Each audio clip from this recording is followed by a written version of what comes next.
कभी कभी हमें लाइफ दो फैसले देती है, जो आसान है वो, और एक फैसला होता है जो टफ है लेकिन सही है। और हमारा दिमाग ऐसा फैसला चूज करता है जो इजी है लेकिन गलत है।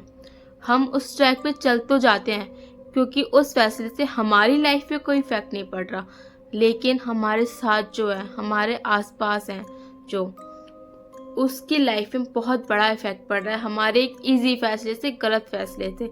शायद ये फैसला उसकी लाइफ और डेथ का फैसला हो सकता है।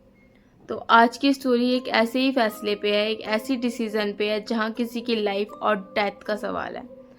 तो चलो चलते हैं स्टोरी पे, लेकिन आप इससे पहले आप मेरा चैनल सब्सक्राइब कर दो ताकि मैं और स्टोरीज ला सकूं। तो ये स्टोरी है हर्ष की। हर्ष जो दिल्ली में रहता है, उसकी जॉब बहुत अच्छे कंपनी में लगी हुई है, बहुत अच्छे पैकेज पे वो काम कर रहा है, लेकिन उसकी फैमिली रहती है आगरा में। आगरा में उसका डेली का वीकेंड में अप डाउन हो जाता था कि वो वीकेंड अपनी फैमिली के पास चला जाता था। जैसे ही सैटरडे संडे की छुट्टी हुई, वो वीकेंड पे उठाया और निकल गया। और 1-2 साल से उसका यही चल रहा था कि वो हर वीकेंड अपने घर निकलता ही निकलता था, ये पक्का था। लेकिन 2 हफ्ते हो जाते हैं और इस बार वो अपने घर नहीं जाता।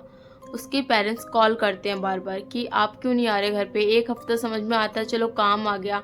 2 हफ्ते से तुम नहीं आए हो और अभी तक ऐसा कभी नहीं हुआ। तो हर्ष अपने पेरेंट्स को बताता है कि मेरे साथ आगरा वाले हाईवे पे कुछ ऐसा हुआ है जो मैं आपको समझा नहीं सकता, और उसकी वजह से वो हाईवे क्रॉस करने का मेरा दोबारा बिल्कुल भी मन नहीं है। जब मैं उस चीज़ से बाहर निकल जाऊंगा मैं आपको बता दूंगा। तो उसके पेरेंट्स को लगता है शायद इसने कोई लूटपाट देख लिया, कुछ ऐसा देख लिया, इसलिए ये लड़का डरा हुआ है। हम इसको फोर्स नहीं करते हैं क्योंकि आपको पता है कि हाईवे पे कैसे ये सब लूटपाट ये सब चलती रहती है। तो उसके पेरेंट्स ने फोर्स नहीं किया। बट ऐसे ही 1 महीना बीत गया और हर्ष अपने घर नहीं गया।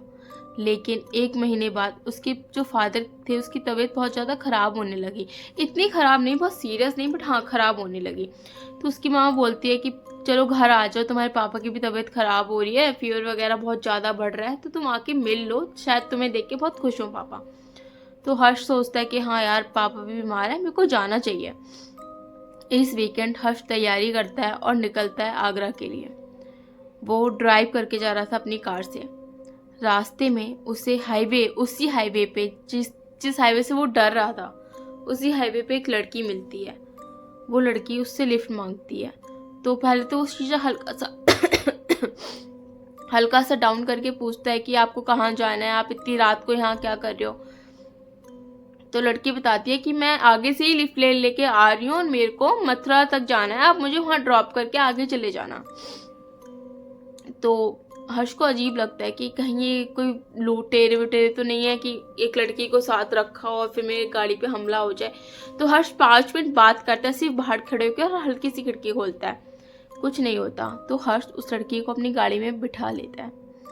अब हर्ष उससे बात करते हुए जा रहा है कि आप इतनी रात को डर नहीं लग रहा। तो वो लड़की बोलती है हाँ मैं फंस गई थी, अब इतनी रात हो गई और मैं अभी यही सोच रही थी कि कैसे घर पहुंचूं अपना। मैं टेंस थी, लेकिन चलो भगवान ने आपको भेज दिया।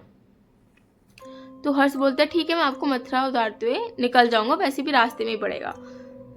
अब हर्ष ड्राइव कर रहा और ड्राइव करते करते उसकी नज़र पड़ती है फ्रंट वाले शीशे पे, और बैक पे देखता है, उस शीशे से देखता है बैक साइड। वो देखता है एक लेडी बैठी है जो सेम उस लड़के की तरह दिख रही है जो उसके बगल में बैठी है, बट उसका जो फेस है वो पूरा जख्मी है। ये देख के हर्ष अचानक से गाड़ी रोकता है और फिर दोबारा देखता है तो कोई नहीं होता।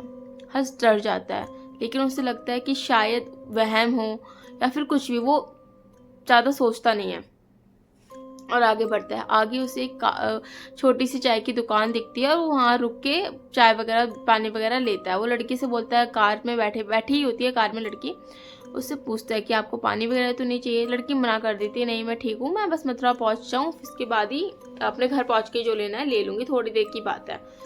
तो अब हर्ष फटाफट सब कुछ लेता है और वो बोलता है कि मेरे कार में जो लड़की है, पता है मेरे को ऐसे रास्ते में मिली है, यहाँ कितना सब कुछ होता है।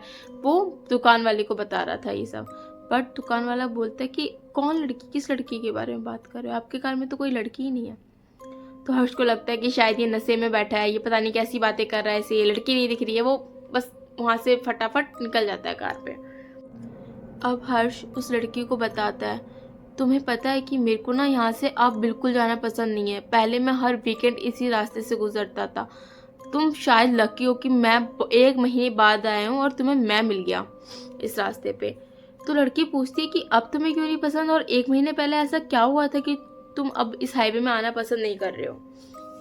तो हर्ष उससे बताता है कि 1 महीने पहले की बात है, मैं इस हाईवे से ही गुजर रहा था, घर से वापस अब दिल्ली जा रहा था। तो ना मुझे एक लड़की दिखी जिसकी ना बहुत गंदी हालत में एक्सीडेंट हो रखा था और पूरा ब्लीडिंग हो रखी थी उसको, और वो जो जिस गाड़ी ने उसको ठोका था वो ठोक के आगे निकल गई थी, बट वो लड़की जिंदा थी और वो सांस वगैरह ले रही थी। तो वो लड़की ना बहुत ज़्यादा फोकस मोड पे आ जाती है और पूछती है कि तुमने उसकी मदद की।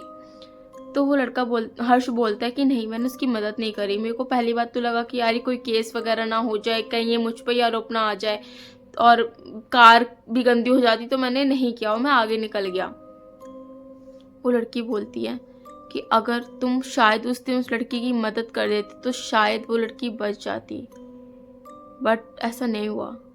तुमने उसकी मदद नहीं करी, तुम कर सकते थे मदद। हर्ष बहुत शौक कि इस लड़की को इतना ज़्यादा इफेक्ट क्यों पड़ रहा है और मुझे ऐसे क्यों कह रही है मेरी कार में बैठ के। तो वो हर्ष को बताती है कि वो लड़की मैं ही थी, मेरे ही 1 महीने पहले डेथ हुई है और मुझे ही तुम ऐसे खुला छोड़ के चले गए। शायद तुम मुझे बचा सकते थे और शायद वो बहुत सारे लोग बचा सकते थे जो यहाँ से गुजरे। जिस टाइम इन्होंने मुझे देखा मैं बहुत देर तक तड़पती रही, उसके बाद मेरी डेथ हुई है।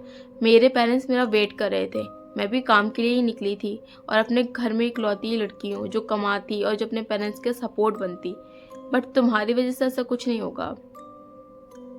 हर्ष डर गया, अब वो बात ही नहीं सुन रहा कि वो लड़की क्या कह रही है। वो ब्लैंक आउट हो चुका है और अब उसकी जब आंखें खुल रही है तो वो उसी जगह पे खड़ा है जहाँ उसको वो लड़की मिली, जहाँ उसने उस लड़की से 5 मिनट कार में बिठाने से पहले बात करी। वो उस जगह खड़ा है और अब उसके कार में कोई लड़की नहीं है। अब वो देख रहा है वो लड़की सामने वाली कार पे और उससे लिफ्ट मांग रही है, सेम उसी तरह जिस तरह उससे मांगी थी। वो अब फटाफट आगरा के लिए निकलता है, अपने घर पहुंचता है, अपनी मम्मा को ये सब बताता है। बहुत हॉरर इंसिडेंस भी कह सकते हैं इसको, या फिर आंखें खोलने वाला इंसिडेंस कह सकते हैं कि हाँ, हम अगर किसी की हेल्प कर सकते हैं, हमारी हेल्प करने की वजह से किसी की लाइफ बच सकती है, तो हाँ, हमें करना चाहिए। तो आई होप आपको ये स्टोरी अच्छी लगी हो। ऐसी स्टोरी के लिए आप मेरा चैनल सब्सक्राइब करें and thank you for watching this video.